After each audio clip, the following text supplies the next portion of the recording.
들어하고 예수님의 은혜 때문에 사랑합니다 라고 이렇게 우리 인사 나왔으면 좋겠습니다. 은혜 때문에 사랑합니다. 예수님의 은혜 때문에 사랑합니다. 네. 모든 것이 예수 그리스도의 은혜입니다. 예수님께서 은혜 주시지 않았다면, 그렇게 생각해 본다면 정말 끔찍할 것 같습니다. 주님이 은혜 주셨기 때문에 우리가 구원받을 수 있었고요, 주님이 은혜 주셨기 때문에 서로 사랑할 수 있고요, 주님이 은혜 주셨기 때문에 오늘도 지금도 살아가고 있습니다. 여러분 가운데 하나님이 주신 은혜로 풍성한 그러한 복된 삶이 되기를 예수님의 이름으로 간절히 축원을 드립니다. 1834년도에 태어난 미국의 유명한 동판 화가가 있습니다. 동판에 조각같이 하고요, 거기에 잉크를 바르고는 찍어내는 동판 화가입니다. 그 사람의 이름은 휘슬러라는 이 동판 화가입니다. 그에게 아주 친한 친구가 있는데, 이 친한 친구가 어느 날 이 휘슬러를 집에 초청하였습니다. 그 초청한 이유가 자기가 그림을 하나 그렸다는 것입니다. 이 친구 화가가 그린 그림의 주제가 십자가를 지고 가는 예수님입니다. 십자가를 지고 가는 예수님에 대한 그림을 그렸는데, 이 그림을 내 방 어디에 걸어둘 것인지 친구 휘슬러에게 와서 좀 봐달라는 것입니다. 그래서 휘슬러가 그의 집에 갔습니다. 십자가를 지고 가는 예수님이라는 그런 제목같이 그 그림이 어떤 내용이 있을지 좀 상상이 가지 않습니까? 십자가를 지고 예수님의 모습이 있고, 군병들의 모습이 있고, 여기저기 사람들이 쳐다보고 있고, 예수님의 몸은 만신창이가 되어 있습니다. 이 그림을 방에 걸려고 하니까 여기 걸어보기도 하고 저기 걸어보기도 했는데 여간 마음에 들지가 않습니다. 그도 그럴 것이, 휘슬러의 친구 집은 아주 그 방이 고풍스러운 가구가 있고요, 화려한 그릇들로 장식되어 있는데, 그곳에 예수님의 십자가에 지고 가는 모습의 그 그림을 걸려고 하니까 이게 어울리지 않는 것입니다. 친구의 입에서 그림이 방에 어울리지 않는다고 불평이 나오기 시작합니다. 그때에 휘슬러가 방을 한번 이렇게 휘 둘러보면서 조언을 합니다. 친구여, 자네 방에는 십자가를 지고 가는 예수님의 이 그림, 이게 어울리지 않는 것 같네. 방에다 그림을 맞추지 말고 자네 방을 그림에 맞추는 수밖에 없을 것 같네 라고 조언을 합니다. 결국 이 휘슬러의 친구는 그림을 걸어놓고는 고풍스러운 가구를 다 뺐습니다. 그리고는 아름다운 화려한 그릇들도 다 뺐습니다. 그리고는 이 그림에 맞는 방으로 다시 꾸몄다고 합니다. 여러분, 십자가를 지신 예수님, 그 예수님을 우리 인생에 가져왔을 때, 또는 이 시대, 이 현대사회의 예수님을 우리 땅에 가져왔을 때 이게 조화가 잘 이루어지지 않습니다. 주님을, 예수 그리스도를 세상에 맞출 수 없기 때문에 그렇지 않습니까? 이 세상이라는 곳에 예수님을 맞출 수가 없습니다. 그렇다면 방법은 한 가지밖에 없지 않습니까? 세상이 그리스도에 맞도록 바꾸는 방법밖에는 없습니다. 사랑하는 성도 여러분, 세상이 그리스도에게 맞도록 바꾸는 일들을 해내는 사람, 그 사람들이 바로 그리스도인입니다. 여러분 믿으시면 아멘 하십시오. 이 세상이 그리스도에게 맞춰 나갈 수 있도록 이 세상을 변화시키고 바꾸어가는 사람들, 그 사람들이 바로 이 자리에 지금 앉아있는 바로 여러분들이심을 믿으시길 예수님의 이름으로 부탁을 드립니다.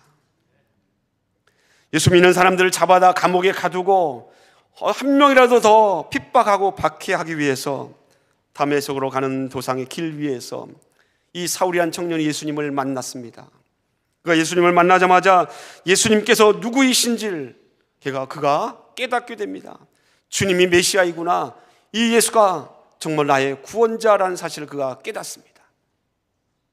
그런데 과거에 예수님의 바울이, 이 사울이란 청년이 예수 믿는 사람을 박해했던 그 경험 때문에 누구도 예수 믿는다라고 주장하는 이 바울에게 친구가 되려고 하지 않습니다.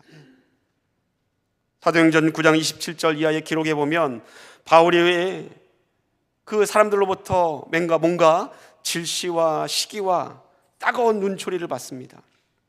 그 당시에 존경을 받았던 바나바라는 사람이 바울을 옆에 세우고 변호합니다. 아닙니다. 바울은 좋은 사람입니다. 그가 변화되었습니다. 하나님의 사람이 되었습니다. 그가 놀라운 기적을 통하여서 예수님을 만났습니다. 아무리 변호해도 사람들이 믿어주질 않습니다. 그에게 거리감을 둡니다. 심지어는 헬라파 유대인들은 바울을 죽이려는 음모를 계획합니다. 결국 할 수 없어 바울과 바나바와 그의 형제들이 바울을 자기의 고향 땅 다소로 보냅니다. 사도 바울이 다소에 있는지 어림잡아서 한 7, 8년 된 즈음에 그때 바나바가 바울을 찾아갑니다. 그리고는 바울에게 청하여서 나와 같이 일합시다. 그리고 안디옥으로 데려갑니다. 사도행전 11장 25절 26절은 이 내용이 성경에 기록되어 있습니다. 바나바가 사울을 찾으러 다소로 가매 안디옥에 데리고 와서 둘이 교회에 1년간 모여 있어 큰 무리를 가르쳤고 제자들이 안디옥에서 비로소 그리스도인이라 일컬음을 받게 되었더라. 아멘입니다. 바나바와 사울이 안디옥 교회의 성도들에게, 그 제자들에게 열심히 하나님의 말씀을 가르쳤습니다. 예수님의 삶과 죽으심, 예수님의 부활과 승천에 대해서 가르쳤을 겁니다. 보혜사 성령의 강림과 그 역사에 대해서 가르쳤을 것입니다. 현재의 일뿐만 아니라 장래에 일어날 일들에 대해서도 바나바가 가르쳤을 겁니다. 복음을 열심히 가르쳤고요, 이 안디옥 교회 성도는 열심히 배웠습니다. 그리고 이 안디옥 교회의 삶에 복음이 영향력을 미쳤습니다. 그리고 이 진리의 가르침이 성도들의 삶에 영향력을 끼쳐서 오늘 성경에 보니까 그리스도인이라 하는 이 이름, 일컬음을 받게 되었다라고 성경이 기록하고 있습니다. 사도행전 11장은 예수 믿는 사람들이 왜 그리스도인이라 불리게 되었는지 그 유래를 지금 설명하고 있지 않습니까? 그리스도인이라는 이 말이 헬라어 성경에는 크리스티아노스라고 기록되어 있습니다. 근데 크리스티아노스의 뒤에 어미에 해당하는 이아노스라는 말의 뜻은요, 무엇에 속한 자, 무엇의 종이란 뜻이 이아노스라는 전미어입니다. 그러면 크리스티아노스라는 이 헬라어 단어를 그대로 직역하면 어떤 뜻입니까? 그리스도인은 그리스도께 속한 자란 뜻입니다. 그리고 그리스도의 종이란 뜻이 바로 크리스티아노스, 그리스도인의 말의 뜻입니다. 오늘 사도행전 11장 말씀은 우리에게 그리스도인이라는 이 말이 스스로 내가 그리스도인이다라고 이렇게 불러서 형성된 말이 아니라 일컬음을 받았다라고 기록하고 있습니다. 가장 유력한 가능성은 안디옥에 살고 있는 불신자들이 그렇게 불러주었을 가능성이 가장 많습니다. 예수가 그리스도라고 믿고 늘 예수 그리스도에 대해서만 말을 하고 있는 제자들과 안디옥 교회 성도들, 그들을 바라보면서 주변에 있는 믿지 않는 사람들이 너희들은 그리스도인이다라고 그렇게 불러주었다라는 것입니다.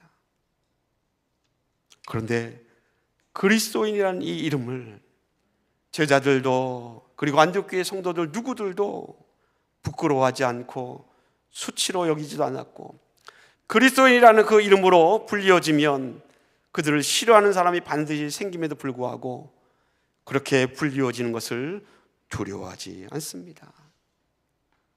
오히려 이 이름, 그리스도인이라는 이 이름이 시간이 지날수록, 심지어는 박해와 순교의 참담한 상황에 그런 역사들이 일어남에도 불구하고 이 그리스도인이라는 이름, 그리스도에 속한 사람, 그리스도의 종, 예수님만을 따른다라는 이 그리스도이라는 이름으로 불리워지는 것을 그들이 영광스럽게 생각합니다. 사랑하는 성도 여러분, 그리스도인, 예수님을 따르는 사람, 이 이름의 별칭, 존귀한 이름임을 여러분 기억하시기를 간절히 부탁을 드립니다. 여러분께 한 가지 질문을 드릴까요? 이 자리에 앉아있는 여러분, 예배를 드리러 오셨는데 여러분 정말로 그리스도인이십니까? 여러분 안에 지금 예수님께서 계심을 여러분 믿습니까? 내 안에 예수님이 있습니다, 내가 예수님을 믿습니다라고 확신 가운데 있습니까?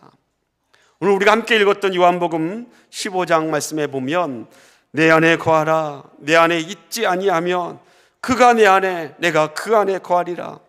거한다라는 말이 계속되어 반복되어 있습니다. 요한복음 15장 전체를 보면 내 안에 거하다, 거한다라는 말이 10번이나 이 요한복음 15장에 반복되어 있습니다. 내 안에 거하라, 주님 안에 거하라라는 것입니다. 주님 안에 거한다는 말 뜻이 무엇입니까? 예수 그리스도 안에 거한다라는 것은 예수 그리스도와 영적으로 사귐을 지속적으로 이어간다는 뜻 아닙니까? 아무리 실한 포도나무 가지라 할지라도 그 실한 포도나무 가지가 포도나무에서 떨어지는 순간, 잘려 떨어져 나가는 순간 그 실한 포도나무 가지는 아무 열매로 맺을 수 없습니다. 오늘 함께 읽었던 요한복음 15장 4절로 6절 말씀은 포도나무 가지가 포도나무에 붙어 있지 아니하면 열매를 맺을 수 없다라고 기록하고 있습니다. 포도나무이신 예수 그리스도 앞에 붙들림 바 되지 않고서는, 그리스도와 단절되어서는, 그리스도와 떨어져 있어서는 우리는 그리스도와 사귈 수 없으며 하나님이 원하시는 열매를 맺을 수 없습니다. 안역교회 성도들은 자기들의 삶을 세상에 맞추려고 하지 않았습니다. 그리스도인의 삶을 세상에 맞추는 삶, 그를 부정적으로 표현하면 세속화라고 말할 수 있습니다. 나는 성도인데 내 삶의 패턴이나 스타일을 세상에 맞추려고 하는 것입니다. 안디옥 성도들은 그렇게 하려고 하지 않았다라는 것입니다. 도리어 예수를 믿지 않는 불신자들이 안디옥 교회 성도들을 향하여서 저 사람들은 다른 사람이다, 나와는 다른 사람이요, 우리와는 다른 사람이요, 세상과는 다른 사람들이다, 저들이 말하는 대로 저들은 그리스도인이다 라고 불렀다라는 것입니다.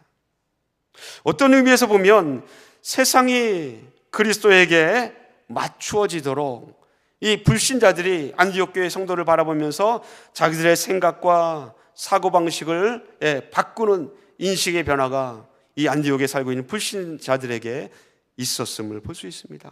그들의 생각이 바뀌었습니다. 저들은 그리스도인이구나.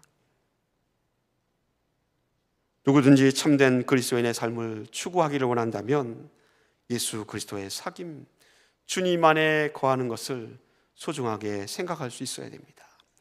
오늘 말씀을 통하여서 예수 안에 거하는 그리스도인, 이 그리스도인의 정체성에 대해서 다시 한번 깊이 생각할 수 있는 귀한 시간이 되기를 간절히 소원합니다. 여러분 한번 따라 하십시오. 나는 그리스도인입니다. 나는 그리스도인입니다. 우리는 그리스도인입니다. 그리스도의 종이요 예수 그리스도께 속한 사람들입니다. 내 안에 예수 그리스도께서 계시고 그리고 우리도 그분 안에 거한다라고 성경은 기록하고 있습니다. 여러분, 우리 안에 주님께서 계신다라는 것, 그것은 다시 말하면 예수님과 우리 사이에 만남이 있고 사귐이 있고 인격적인 교제가 있는 것 아닙니까? 그런 사람을 그리스도인이라고 하였는데 예수 안에 거하는 자, 그리스도인이 어떤 사람입니까? 여러분 정말로 그리스도인이 어떤 사람입니까? 당신은 어떤 사람입니까? 당신이 그리스도인인데 당신의 정체가 무엇입니까? 라고 물어본다면 여러분 어떻게 자신 있게 대답할 수 있겠습니까?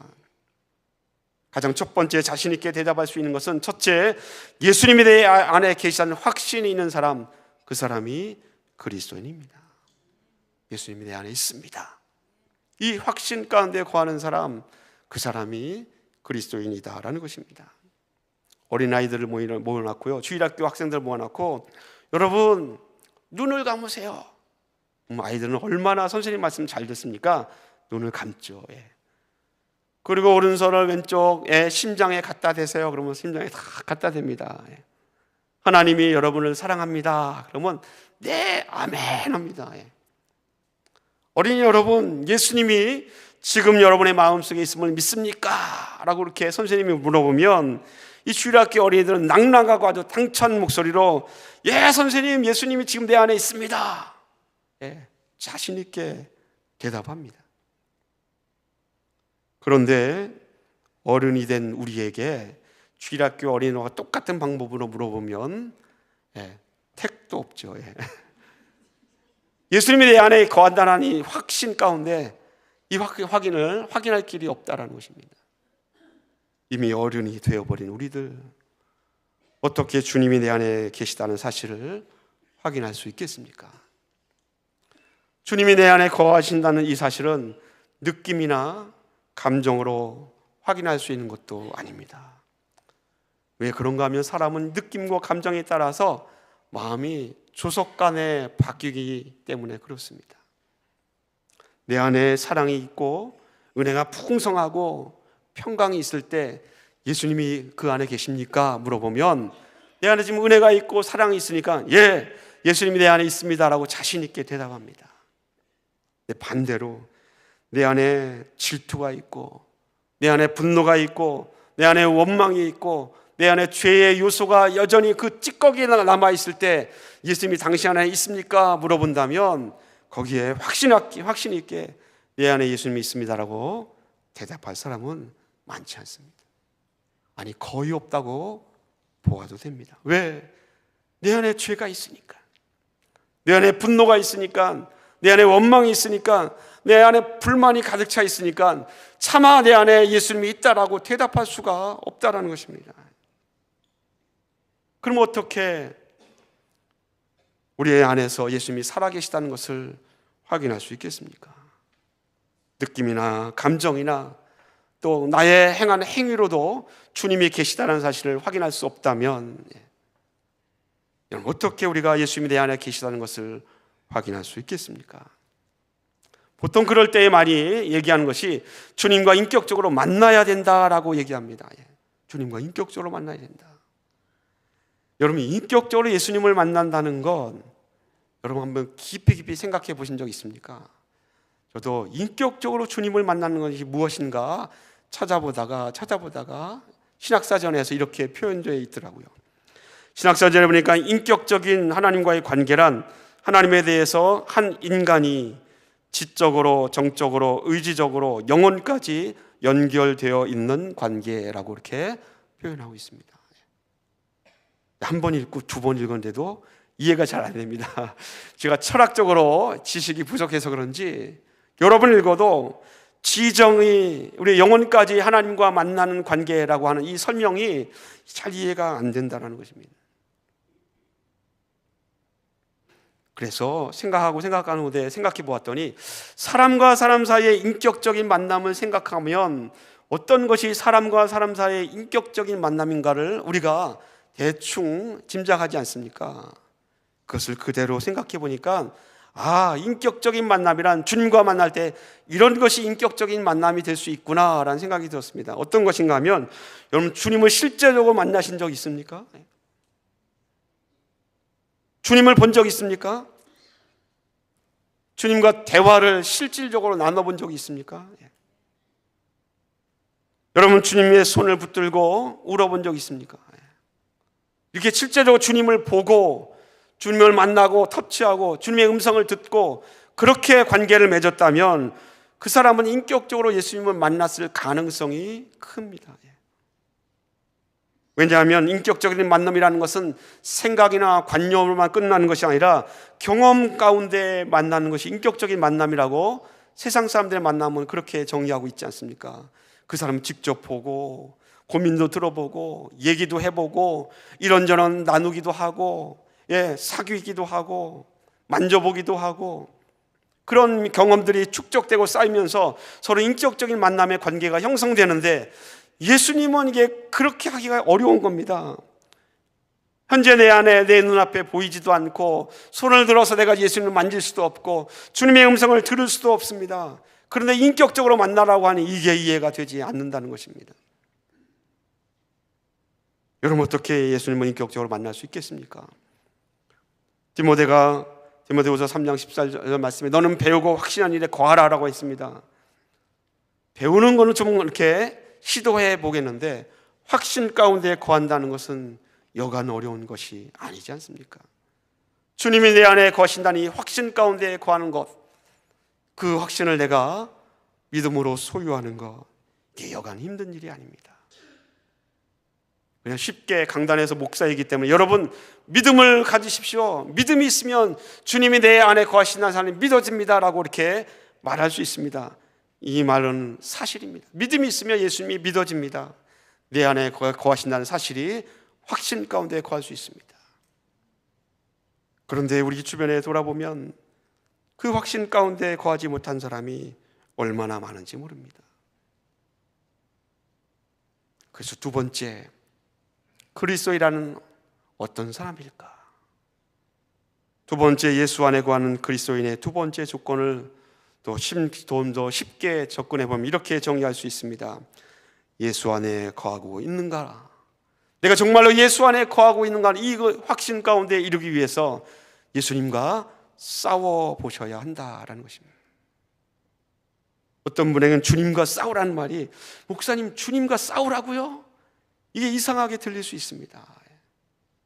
그런데 주님과 여러분 싸워 보셔야 합니다. 야곱이 약복 강가를 건널 때에 두려움 가운데서 하나님과 씨름하지 않습니까? 그래서 성경은 싸웠다라고 신학자들은 해석합니다. 하나님과 싸워 보셨습니까? 감히 예수님과 싸웠다라는 것이 아니라 실제로 우리 그리스도인들은 주님과 싸워 보셔야 합니다. 그리스도인의 삶은 늘 예수님과 싸웁니다. 문제는요, 싸운 후에 누가 이겼는가가 다를 뿐입니다. 내가 주님과 싸운 후에 예수님이 이기든지 아니면 내가 이기든지 그것이 다를 뿐, 그리스도인의 삶 속에는 주님과 싸움이 있어야 합니다. 싸움의 결과, 주님과 싸웠는데 그 결과 내 안에 여전히 분노가 남아있고 여전히 원망이 남아있고 여전히 불만이 가득 차고 여전히 죄의 요소들이 남아있다면 그 싸움의 승리자는 누구입니까? 주님이 아니죠. 그 싸움의 승리자는 나입니다. 바울은 갈라디아서 5장 19절 21절 말씀에 내 안에 내가 이기게 하는 요소들을 적고 있습니다.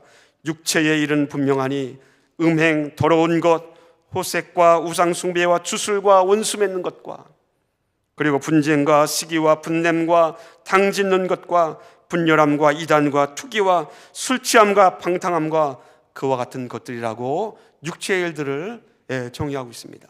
주님과 열심히 싸운 후에 이런 것들이 내 안에 여전히 찌꺼기로 남아있다면 여전히 그 싸움의 승리자는 예수 그리스도가 아니라 그 싸움의 승리자는 나 자신입니다. 내가 싸우면 싸운 후에 남는 것은 원망과 불평과 육체의 죄악들만이 여전히 남아있습니다. 여러분, 예수 안에 거하는 자, 그리스도인이 어떤 사람입니까? 라는 이 질문은 어쩌면 의외로 굉장히 간단합니다. 바로 내가 이기는 자가 아니라 주님이 번번이 이기는 사람, 그 사람이 바로 그리스도인입니다. 내가 주님과의 싸움에서 져야, 내가 주님께 져야 주님이 나를 이기시고 주님의 성품이 내 안에 남아있고 나를 이끌어가지 않겠습니까? 여전히 주님을 만났다 하면서 주님과 싸운 후에 여전히 내 안에 주님의 성품은 남아있지 않고 나의 성품만 남아있다면 그 사람은 아직은 주님이 내 자리에 계시도록 주님에게 내 자리를 내어드린 그리스도인의 모습은 아닐 것입니다. 사랑하는 성도 여러분, 우리는 예수님과 우리와의 관계를 신랑과 신부의 관계로 종종 표현하지 않습니까? 바울은 고린도후서 11장 2절에 이렇게 기록하고 있습니다. 내가 하나님의 열심으로 너희를 위하여 열심을 내노라. 내가 너희를 정결한 처녀로 한 남편인 그리스도께 드리려고 중매하였다라고 기록하고 있습니다. 이 자리에 앉은 여러분들은 남자라 할지라도 또 여자 모두가 다 예수님의 신부입니다. 고린도 교회에게 전한 이 말씀을 통하여서 고린도 교회 성도들이여 너희 모두가 예수님의 신부다, 주님이 우리의 신랑이다라고 선언하고 있습니다. 예수 그리스도를 믿는 그리스도인들을 가리키고 있습니다. 교회는 예수님의 신부요, 우리는 예수님의 신부입니다. 예수님이 여러분의 신랑 되심을 믿습니까? 예. 남자도 내가 예수님의 신부다라고 믿어야 합니다. 예. 나는 남자인데, 그렇지 않습니다. 남자도 예수님의 신부입니다. 여러분, 신랑과 신부 그 관계가 어떻습니까? 늘 붙어 다닙니다. 늘 가깝습니다. 서로에게 관심이 얼마나 많은지 모릅니다. 이 신랑과 신부의 관계 아닙니까? 여러분, 정말로 예수님이 여러분의 신랑이 되기를 원하십니까? 예수님이 내 신랑이 되기를 원한다라는 이 고백 속에는 예수님이 내 일에 간섭하시고 내 일에 시비를 걸어도 된다라는 그러한 약속이 그 안에 들어가 있습니다. 부부가 결혼해서 결혼을 했습니다. 사랑은 감정으로만 그치지 않지 않습니까? 진정한 사랑은 약속 가운데 서로 맺습니다. 그 약속은 당신이 내 삶에 간섭해도 됩니다 라는 약속이 그 안에 밑바탕에 깔려 있습니다. 성경적인 부부 관계는 그렇습니다. 오늘날 젊은이들은 부부 관계에 결혼하면 상대방이 내 삶의 스타일이나 나의 삶의 패턴에 간섭하는 걸 싫어하지 않습니까? 이건 내 삶의 영역입니다. 당신이 내 남편이라고 해도 이건 건드리면 안 됩니다. 당신이 내 아내라고 해도 이 나의 삶의 이 테두리, 바운더리는 건드릴 수 없습니다라고 하는 것이 오늘날의 결혼관입니다. 성경 그렇지 않습니다. 둘이 한 몸이 되면 서로에게 간섭할 수 있습니다. 서로에게 시비를 걸 수 있다는 것입니다. 예수님이 나의 신랑이 되시면 주님이 나에게 시비를 겁니다. 그때부터. 어느 날 내가 게을러서 소파에 쫙 누워져 있으면 예수님이 야, 좀 일어나라. 누워만 있지 말고 일어나라고 시비를 겁니다. 어느 날 내가 몸이 피곤해서 오늘 예배는 좀 거르고 온라인으로 예배를 드리려고 하면 신랑 되신 주님이 나에게 와서 야, 죽어도 교회 가서 죽어라. 그렇게 얘기하십니다. 시비를 거는 겁니다. 내가 거짓말을 좀 적당히 해갖고 물건을 팔 때 좀 이익을 많이 챙기기를 원하는데 그때 예수님이 나에게 시비를 겁니다. 아서라, 그것만은, 거짓말만은 절대 안 된다. 시비를 겁니다. 하루에도 수십 번, 하루에도 수백 번 신랑 되신 예수님 나에게 시비를 겁니다. 그리스도인이 된다는 것은 이런 것입니다. 그러므로 주님이 나에게 시비를 걸 때에, 주님과 스트라고 싸울 때에 내가 이기는 것이 아니라 주님이 이겨야 하지 않습니까? 그래야 내 안에 주님이 거하게 됩니다. 우리는 실제로 주님을 만날 수도 없고 아직은 천국에 가기 전에 주님의 음성을 들을 수도 없고 그 천국에 이르기 전에 주님의 손을 내가 육체적으로 붙들 수 없어도 주님이 내 안에 거한다는 확신할 수 있는 하나의 근거가 있다면 내 안에 주님의 성품이, 주님의 생각이 늘 번번이 이기게 되면 내 안에 주님이 계시다는 것을 확신할 수 있습니다. 그 사람이 그리스도인입니다. 사랑하는 성도 여러분, 사도 바울은 고린도 교회 성도들이 하나님의 말씀 가운데 살기를 원했습니다. 근데 가만히 보니까 고린도 교회 성도들이 여간 문제가 많은 것이 아닙니다. 파당을 나누고 서로 시기하고 질투할 뿐만 아니라 그 가운데 세속화된 성적인 음란과 또 이단의 문제들이 가득하였습니다. 그들을 바라보면서 바울이 걱정 어린 마음으로 그들에게 고린도후서 11장 3절에 이렇게 말씀하고 있습니다. 뱀이 그 간계로 하와를 미혹한 것 같이 너희 마음이 그리스도를 향하는 진실함과 깨끗함에서 떠나 부패할까 두려워하노라. 바울의 심정이, 마음이 담겨있는 말씀 아닙니까?